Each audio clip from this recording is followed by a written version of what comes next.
How you doing? My name is Eddie from ES Drones. Just 2 weeks ago, I took and passed the Part 107 exam. So today I want to share with you how I studied and prepared myself to pass this exam. Now, I highly encourage you to watch this video all the way through. Stop it, take notes, do whatever you need to do, right? And at the end of this video, I'll provide you with some test questions that appeared on my exam. So stay tuned. It's not as hard as you think.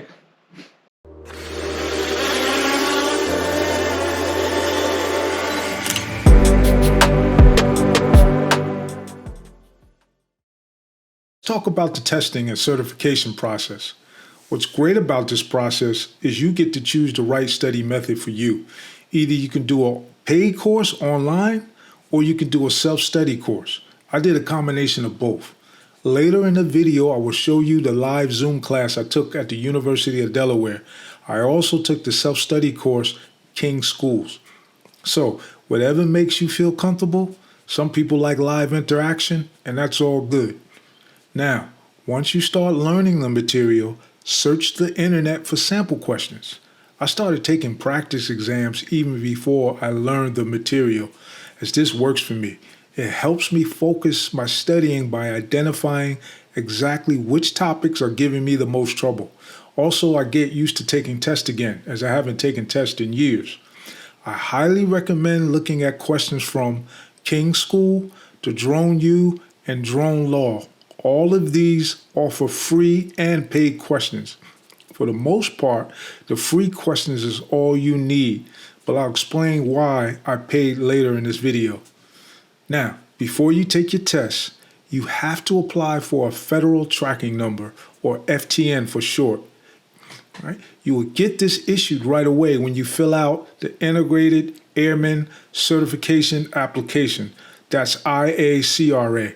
I have provided the web link in step 1. Now, once you have your FTN, go to step 2 and visit PSI exams and schedule your exam, and they will ask you for your FTN number. I just took the exam in February 2024. I paid $175, and after you pass the test, and you will pass the test, check me out after I pass my test. Watch this. Kiss like this, kiss like this. Then you need to go back to the IACRA website and apply for your Part 107 certificate. They will email you a temporary certificate, which is good for about 120 days, and you'll get your permanent cert in the mail in approximately 6 to 8 weeks. Just a side note, as a part of the application process, they do a background check. I think I got my temporary maybe like 5 days after I took the exam.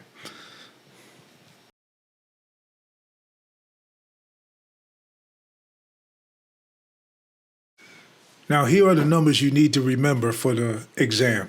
There's no way around this. Just about all these numbers were either referenced or asked straight out on my exam. For example, a popular question is, what is the maximum alcohol level you can have to fly an aircraft? Your blood alcohol level needs to be less than 0.04%. They may ask you how many hours must pass between drinking alcohol and flying your drone. The FAA states 8 hours must pass. But they may try to trick you and ask the question, what is the time that it takes for just one drink to pass through your body? And that answer is 3 hours. And if you're not careful, you might think it's 8.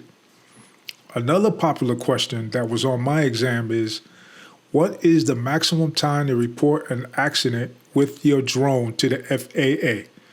And that answer is 10 days. Any drone weighing between 0.55 pounds, which is 250 grams, must be registered with the FAA under the rules of Part 107. Another popular one is, no person may operate a small unmanned aircraft system during periods of civil twilight unless the small unmanned aircraft has anti-collision lighting and visible for at least 3 statute miles. So minimum weather visibility is 3 miles from your control station. And your control station is just where you take off with your drone. And here's what anti-collision lights look like on a drone. So check out this picture.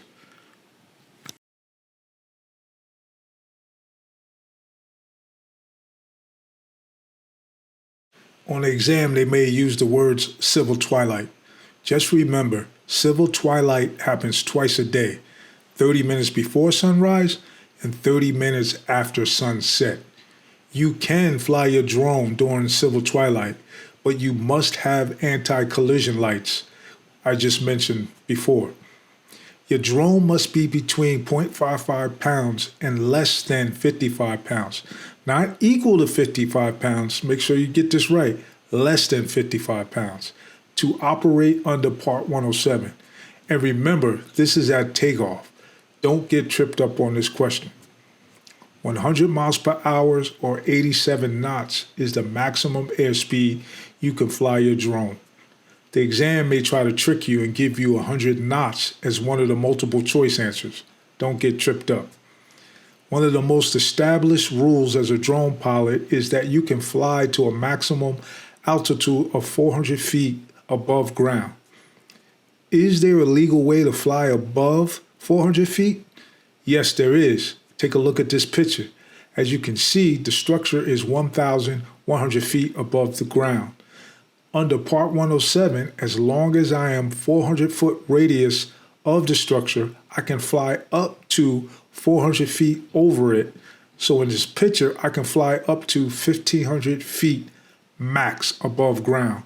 And you get that by adding 1,100 feet plus 400 feet. On my test, I was asked about the 90-day waiver, which is the lead time for requesting a FAA waiver. You don't need a waiver to fly a drone, but you need a waiver when you want to operate a drone contrary to the rules of Part 107. 24 months is the recertification time period. So after you get your Part 107 certificate, every 2 years you must recertify. The good news is that you can do this online, and I believe they ask you just a few questions.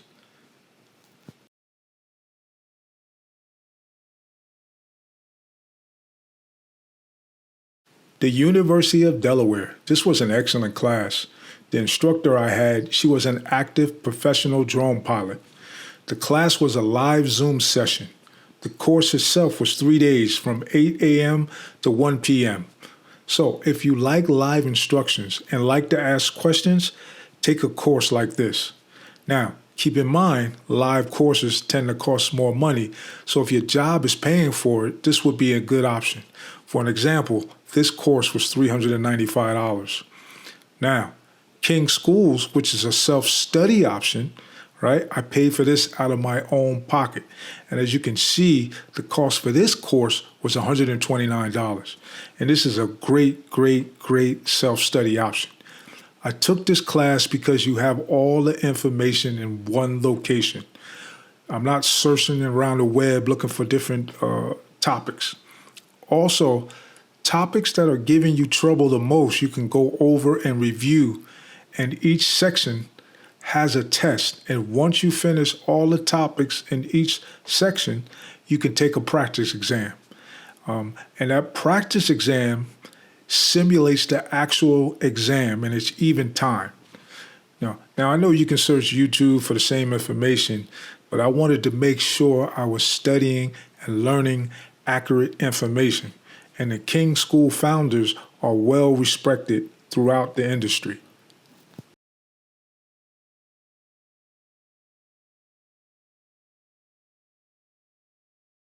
Part 107 practice. As I mentioned before, I started taking practice tests right away. I would take one in the morning and one in the evening, and by doing this, it helped me isolate the areas I needed the most work. Also, taking practice tests multiple times a day helps you identify key phrases and question formats. But try not to fall into the trap of just remembering the answer and moving on. Justify each answer with objective reasoning. So when I took my practice exam, I didn't just speed through it because I may already know the answer. Remember, just rereading the same question is not good enough. This is repetitive and is not good for creating permanent memory. Engage. Ask yourself questions or draw out the information in a visual form. For example, I use flashcards. Let me tell you, the King's practice exam, they were great. They definitely prepared me for the exam. If you take this course and you're getting at least 85% on practice exams, or any practice exams for that matter, you are ready. But the actual exam, it surprised me because I was expecting the same question format and phrases like the practice test. Don't get me wrong, many of the questions was almost identical to the practice test, but many were not. It forced me to stop and think. So the point I'm making is make sure you understand the answer. Because the actual exam, they think of clever ways to reword a question and try to trick you. There are 60 multiple choice questions and you get 2 hours and you must score at least a 70%. That means you can get 18 wrong. So if you're stuck, just mark the question and come back to it. More than likely, another question may give you the answer. Remember, when you show up, you must have ID like a driver's license with your correct address on it. Also, remember to bring a magnifying glass. I mean, you don't have to, but I recommend. Let me tell you, the handout they give you with the sectional charts, I needed my magnifying glass. I would have struggled without it. Next up is some questions that were on my exam. Now, these questions are not word for word, but make sure you understand these. And again, I took the exam back in February of 2024. Good luck.